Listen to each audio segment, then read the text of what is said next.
नमस्कार, मैं हूं समरजीत सिंह और इस वक्त आप देख रहे हैं एनडीटीवी इंडिया।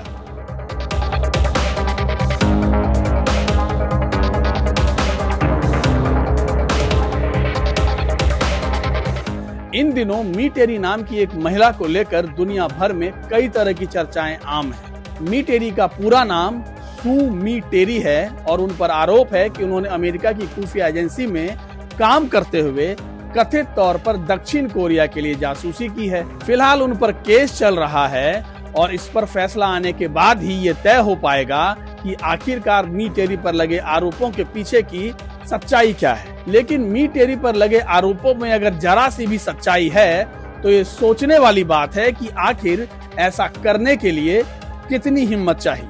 अगर मैं आपसे पूछूं कि क्या कोई आम आदमी दुनिया के सबसे शक्तिशाली देश में किसी बड़े पद पर रहते हुए दक्षिण कोरिया ऐसे देश के लिए जासूसी कर सकता है, तो यकीन मानिए आपका जवाब होगा कतई नहीं। लेकिन मी टेरी पर लगे इन्हीं आरोपों की फिलहाल जांच चल रही है। अब मी टेरी की बात करते करते एकाएक मेरे जहन में ये बात आई कि आखिर एक महिला के तौर पर जासूस बनकर काम करना कितना मुश्किल होता होगा और दुनिया में कौन सी ऐसी महिला जासूस हैं जो आज भी अपने काम की वजह से याद की जाती है। चलिए आज हम आपको ऐसी ही कुछ महिला जासूसों से रूबरू करवाते हैं। जासूसी की दुनिया में जब भी महिला जासूसों की बात होती है तो सबसे पहला जिक्र आता है भारतीय मूल की नूर इनायत खान का।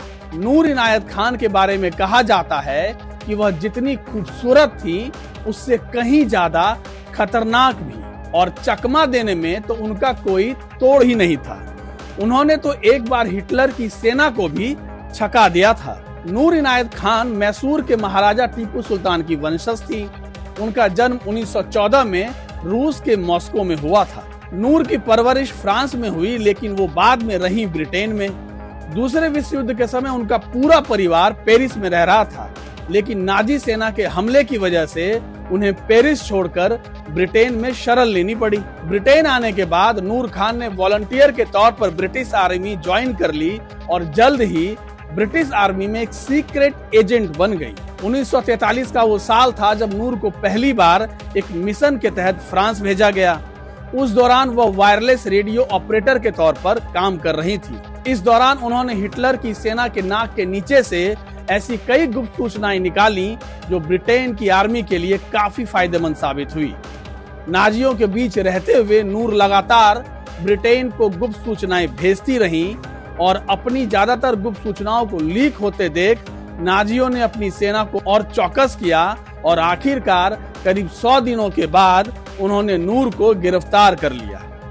नूर ने फ्रांस की जासूसी करते हुए कितनी गंभीर सूचनाएं ब्रिटेन को दी होंगी, इसका अंदाजा आप इसी बात से लगा सकते हैं कि फ्रांस में जब उन्हें गिरफ्तार किया गया तो उन्हें खतरनाक कैदियों की श्रेणी में रखा गया था। महिला जासूसों की बात हो और हम माता हारी का नाम ना लें, ये आखिर कैसे संभव है? माता हारी का असली नाम मार्गरेथा था, लेकिन जासूसी की दुनिया में उन्हें माता हारी के नाम से ही जाना गया।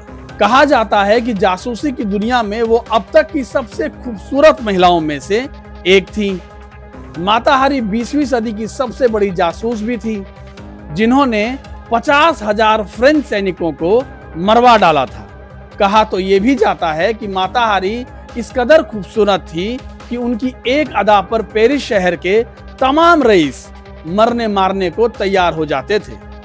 वो ऐसी तेजतर्रार जासूस थी कि एक से बढ़कर एक अधिकारियों को अपनी उंगलियों पर नचाती थी। जासूस बनने से पहले माता हारी एक जानी मानी डांसर थी। उनका जन्म हॉलैंड के एक आम परिवार में हुआ था। बाद में उनकी शादी एक डच फौजी से हुई और उनके 2 बच्चे हुए। हालांकि आगे चलकर माता हारी ने अपनी पति से तलाक ले लिया था। तलाक लेने के बाद माता हारी फ्रांस पहुंची, जहां पहुंचकर ही उन्होंने अपना नाम बदला। इसके बाद वो वहां डांस शो करने लगी। धीरे धीरे वो पूरे फ्रांस और आसपास के देशों में फेमस हो गई। समय बीतता रहा और वो अपने डांस से लोगों का मनोरंजन करती रही, लेकिन उम्र बढ़ने के साथ साथ अब वह थकने लगी थी। कुछ समय बाद उन्होंने फिर से एक रूसी फौजी से शादी की, बाद में पैसों की जरूरत पड़ी तो फ्रेंच आर्मी में काम करने वाले एक दोस्त से मदद मांगी। उस दोस्त ने मदद तो की, लेकिन उसके बदले फ्रांस के लिए जासूसी करने का प्रस्ताव भी रख दिया और माता हारी मना नहीं कर पाई। और यहाँ से ही एक डांसर के तौर पर जाने जाने वाली माता हारी अब एक जासूस बन चुकी थी। उन्हें प्रथम विश्व युद्ध के दौरान स्पेन जाने को कहा गया ताकि वह जर्मन अफसरों की जासूसी कर सके। स्पेन में रहते हुए माता हारी ने जर्मन सेना की जासूसी की और फ्रांस को इससे जबरदस्त फायदा भी हुआ। क्या कोई महिला जासूस 80,000 से ज्यादा केस सॉल्व कर सकती है? जासूस रजनी पंडित ने ये करके दिखाया है। आपको बता दें कि रजनी पंडित को भारत की पहली महिला जासूस भी कहा जाता है। वो कितनी मशहूर हैं इसका अंदाजा आप इसी बात से लगा लीजिए कि उन्हें जासूसी के लिए पहला अवार्ड 1990 में मिला और बीते 30 से ज्यादा सालों में उन्हें ऐसे 67 से ज्यादा सम्मान हासिल हो चुके हैं।